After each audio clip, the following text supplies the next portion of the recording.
rates do come down, Just you refinance. want to talk about prices go just skyrocketing again. I mean, we're gonna see the houses really go up in value. Yeah. Welcome to Metcalf Money Moment, the podcast. Unlock financial clarity and confidence with expert insights to achieve your goals. Hosted by Jeb Graham, Ethan Hutchison, and Eric Wymore. Each episode offers decades of combined expertise in wealth management, retirement planning, and more. Join us for practical strategies to inspire your financial journey. Now your hosts.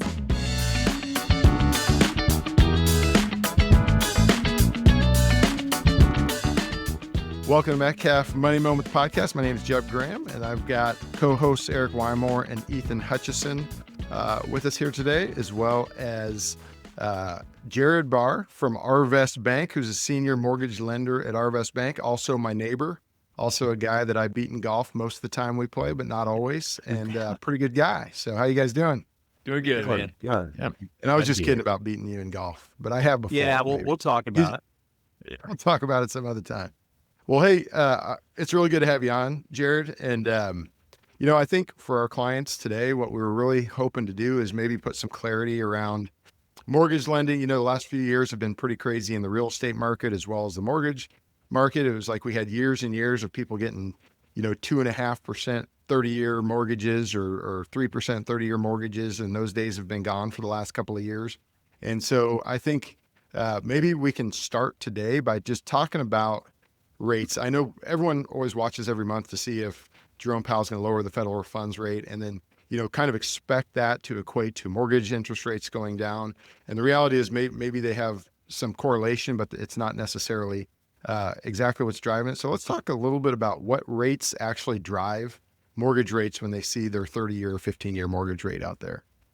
Yeah, and I'll back up real quick. You said it's been a crazy last couple of years in the mortgage industry. I'd say it's been a crazy last 12 to 15 years. I mean, 08, 09, we had the housing recession that kind of started all of the madness. And then we had historic low interest rates where, we were selling 2.5%, 3% interest rates on 30-year fixed mortgages. And then COVID came, and then everyone started buying when all the money entered the market, right? And then now we've had these massively high interest rates where the Fed essentially, said to curb inflation that we had to raise the federal funds rate. And we raised them at a rate I don't think we'd ever seen before. So you're right. It has been a very, very crazy time in the mortgage business, not only with regulation as far as the interest rates, but yeah, the number one question I hear is what are interest rates and what are interest rates doing and what can I get a home loan at what rate today? So as far as, what we're seeing when the Fed, and we're talking about Jerome Powell, as far as what are these interest rates doing, what is he going to cut? Those, what we're referring to are your short-term rates, right? So those are your credit card rates, your adjustable rate mortgages, auto loan rates, anything that you're financing for a short period of time. And so what that correlates to us is our adjustable rate mortgages. And an adjustable rate mortgage can be on a 3-year loan, a 5-year loan, 7-year loan, 10-year, and that's the fixed period. And we can amortize that on a different time frame, right? So what we're saying that 3, 5, 7, or 10, that's how long that interest rate is fixed on the front end. And those are the rates that are tied to the federal funds rate. And when Jerome Powell says he's going to cut rates sometime in the near future, he's talking about short-term rates. And if you're looking for that 30-year fixed rate, that's not going to be necessarily tied to those rates. For instance, I think, what was it? About this time, August, October, September, right around there last year when Powell cut rates before the election, we saw that 10-year actually go up. And when that 10-year Treasury note goes up, 30-year fixed rates go up because that's the cost of funds that, we're trading off. Now, the reason that was, we think, is that the markets thought it was too early to start cutting rates, right? And so we had that negative reaction there of the 10-year Treasury. I think what we're going to see this time when the Fed does cut rates is that 10-year is going to come down because it appears that we've got inflation under control. Wouldn't you guys agree? Yeah. I think so, for the most part. That's a loaded question, but yeah. Right. Right, Yeah. We're close. We're close. Yeah, definitely. Well, according to a lot of people in the media, inflation's never been lower. Yeah. That's right. It has definitely, it's definitely cooled out over the last, it was really that 2-year window where we saw inflation really, really jump kind of after COVID. And since then it's normalized, but the challenge, I think, just in this world, and I don't want to take this down a different track, is that is the fact that everything did during that window of time become 30% more expensive than it was, Right. 2 years prior. So we're never getting that back. But as far as the forward looking rate, yeah, it's definitely tamed down a little bit. So Yeah. Which is good to see. So, yeah, but yeah, so hopefully once we see some federal funds cuts from the Fed, that we will see that translate over to longer fixed term rates starting to come down. But at the end of the day, whether it's an adjustable rate mortgage or it's a fixed rate mortgage, my money's in the adjustable rate mortgages right now, simply because that rate's going to be lower, and we're expecting rates to come down. And either way, we're going to refinance that. So you're going to hear a lot of people in the market right now that say, marry the house, date the rate. Have you heard that before? Gotcha. Simply because Yep. when rates do come down, just you refinance. want to talk about prices just skyrocketing again. I mean, we're gonna see There you the go. houses really go up in value. Yeah. That's a good thought process that I hadn't even thought about that. Right. So like if somebody's buying a house right now, they're not that excited about buying it at the price they're going to be buying it at and the rate that they're Right. going to be buying it at. And it actually creates a financial crunch or challenge for people to be able to do that. But the reality is, I didn't think about the fact that, when you guys do lower rates, I guess houses continue to go up at even a faster rate, which Right. to me is kind of crazy just in general of how expensive houses are. And maybe that's maybe making me sound old, but like I remember, graduating college and you could go up into Roland Park and buy a $95,000 little house and stuff like that. And I think the challenge, to me, the biggest challenge, not to take this down a different road, of people getting out of college and trying to be first-time home buyers, and how much of a challenge that is, and maybe what kind of solutions we'll see for that in the coming years. Because You're never going to see houses cheaper than they are right now. Right. Even when you're in the recession and houses dip for that moment in time, look where they're at now. So real estate, long play, I feel like you can't go wrong with it. But if you're so infatuated or obsessed with that interest rate that you think it's a bad time to buy, wait until you're going to be trading interest rate for the higher price of the house when rates do drop. So you can always buy the house now with the higher rate, refinance later, and save. That's the way to do it. So what does Brian Buffini say? Don't wait to buy real estate. Buy real estate and wait. Is that his deal? Right. Have you ever heard that before? Yeah. And it makes sense. I mean, you in the long run, do you ever lose money on real estate? Right. You haven't in the past. Eric, you want to ask that question about Yeah, that? no, I know, you were mentioning that you had, homes that are appreciating. And I think, think back 5, 10 plus years ago, there was a jumbo rate loan. And I don't know what those dollars were, but I feel like a lot of mortgages are already kind of creeping in just automatically into that jumbo loan value. Are there different tiers for lending? Is it a traditional value and then maybe a jumbo loan? Can you kind of touch on that? Yep. So the main loan products right now are your government loans. That's where all your first-time home buyers and anybody under like a loan amount of $820,000. Back when I got into the business in 2011, I want to say the max conforming loan amount was right around $380,000. Then it was like $417,000 for the longest time, and then today it's $820,000. So that's how much the conforming loan amount has increased. And when I say conforming loan amount, that's the loan that Fannie Mae, Freddie Mac, those are the ones that the government's going to take on and government subsidized so that people can, have those parameters to play in. And so those are the guidelines that you typically see a lot. But now that we're talking about jumbo mortgages, the government doesn't securitize those and they don't guarantee them, right? So it's up to us banks to come out there or secondary market investors to find solutions to fill that void, right? And that's one product that we really excel in at Arvest because we're a bank, right? We're not a correspondent lender. We're not a brokerage. We're not selling everything off to the secondary market. We make our own loans. And by doing so, we lend our own money. We take your deposits, we turn around and we lend them out on the other side. And by doing so, we set our own cost of funds, right? And so that gives us a competitive edge against all these other outside lenders, your Rocket Mortgage, the ones spending all the money advertising. we take that savings and we turn around and we lend it out on the mortgage side to get better rates, because it's our own funds. We underwrite it, we process it, we service it, we close it. All of it's with us. So once you close a mortgage with us, it stays with us for the long term. That's nice. That's probably a huge benefit in working with a bank rather than a broker. You're not having a new login every 3 months to pay your mortgage because it's getting sold and sold and sold again. It just kind of stays with you guys. Correct. And those Nice. mortgages get sold to free up liquidity for these other smaller online lenders so they can go provide more loans where we don't have that issue. We are Arvest Bank is the largest held privately bank in the United States. So we've got some lending power. That's awesome. Nice. That's cool. Well, very good. So here's another question for you. As far as like non-traditional lending options, so we've got a lot of clients that are business owners, obviously, or self-employed people. We also have a lot of retirees that maybe don't show as much income as somebody that's working. And then, we have some, very high income, like more complex clients. Talk about just maybe some non-traditional mortgage strategies that you're using in the high net worth space and retiree space. Yeah. So another advantage of us being a bank, we get to get creative. We get to decide who we want to lend money to. We set our own underwriting policies and guidelines on these products. So if we have a unique situation, say you have a gentleman or a gentlelady that's got $5 million in the bank, right? But they're retired and they just had it all sit with you and you set up a monthly distribution that fits their lifestyle and they can survive on. I can take that monthly distribution and consider that income.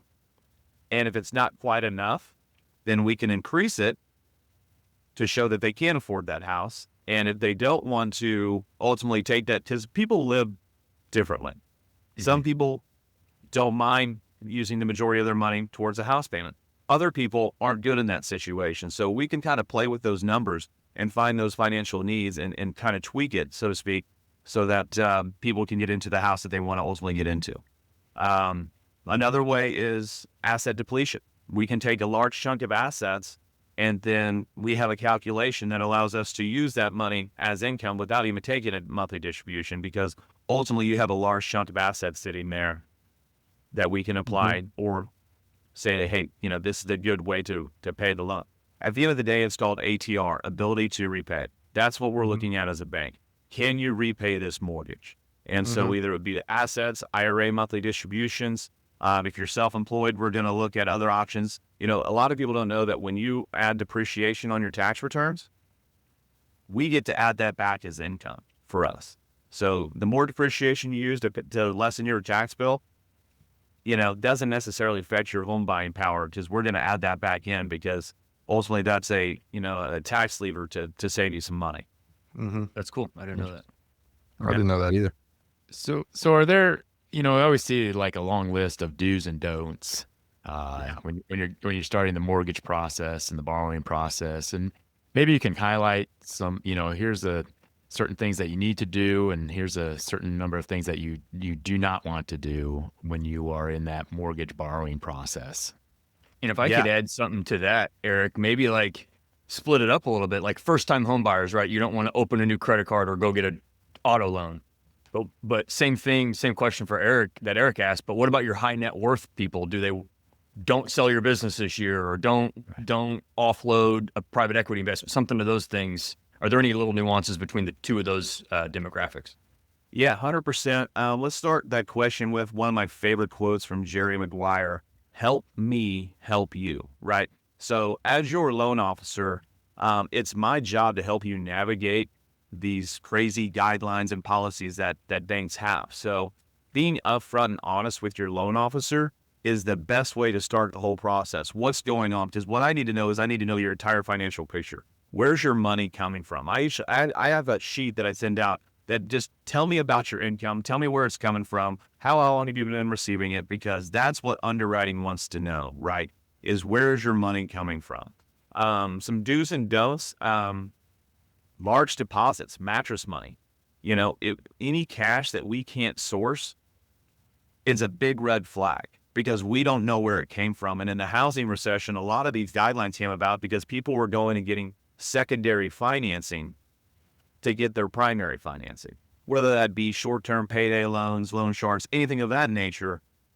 that's where we've got to source money, or just gifts from family members. It's fine to get a gift from a family member. We just want to know where it came from. And we're going to have that family member say, hey, you're not obligated to repay it. This is not a loan. This is a gift, right? Because what we're all factoring in is your debt to income guidelines. And what came out of the housing recession is banks and lenders have got to do a better due diligence of making sure that when we're putting you on a home loan, you can afford that home loan. And that's with first-time home buyers, or that's with your intermediate home buyers, or to your experienced home buyers that are looking for that dream home that they've been, looking at the Leawood magazine every week, or the big houses, the big custom homes. We want to make sure that we're putting you in a good situation. A lot of what you guys do when you're picking, investment strategies and stuff like that. Well, hey, yeah, we all want to get rich quick, but we gotta make sure we're doing what's best for you. And so, when we're looking at that, we want to make sure that housing payment is realistic for you.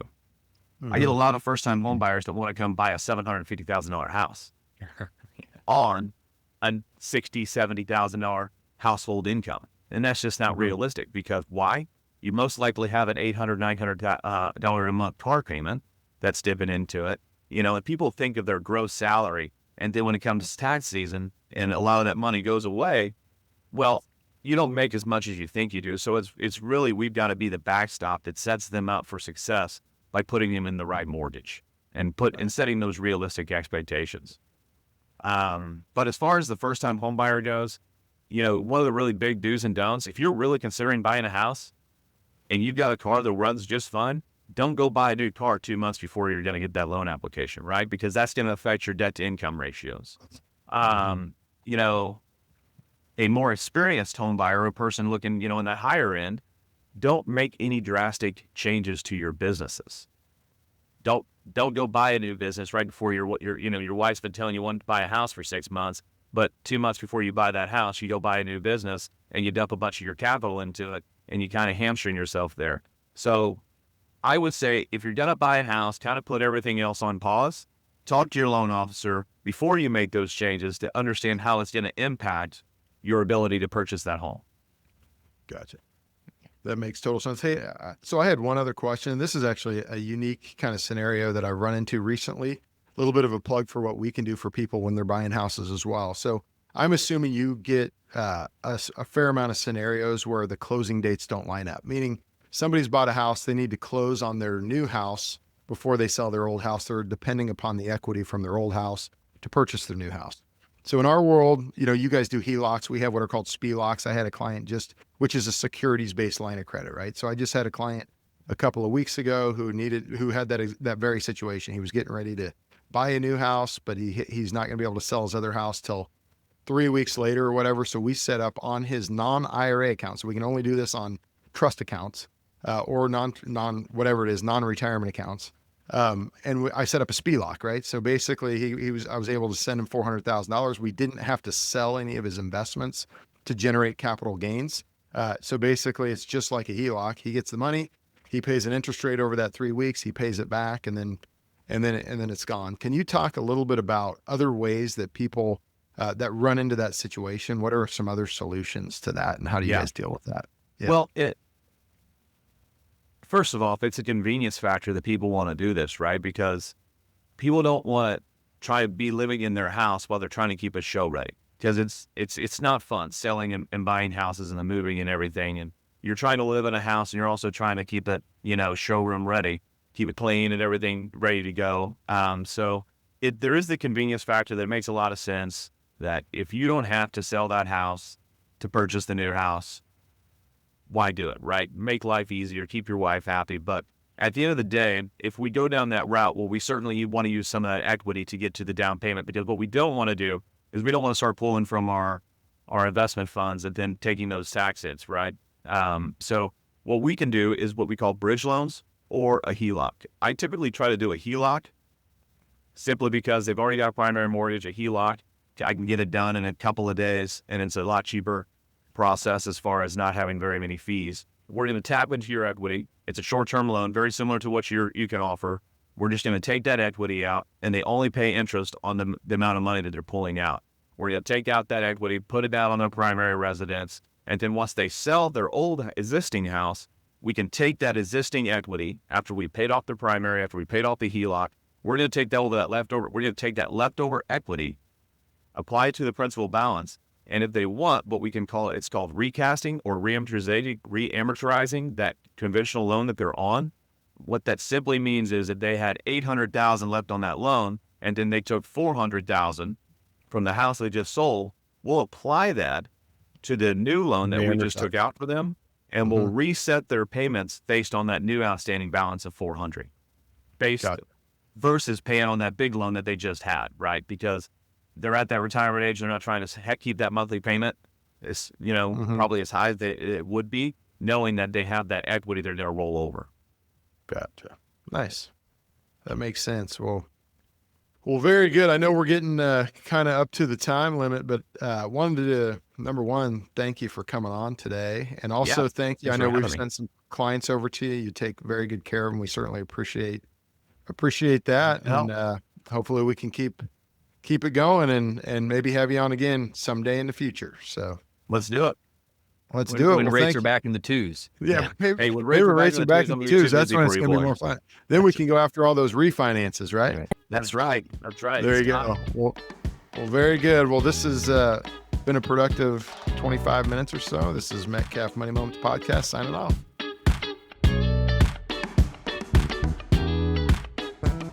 Thanks for tuning in to Metcalf Money Moment, the podcast. We hope today's episode provided valuable insights to help you unlock financial clarity, confidence, and peace of mind. For more expert advice and resources, visit metcalfpartners.com. Until next time, make every money moment count.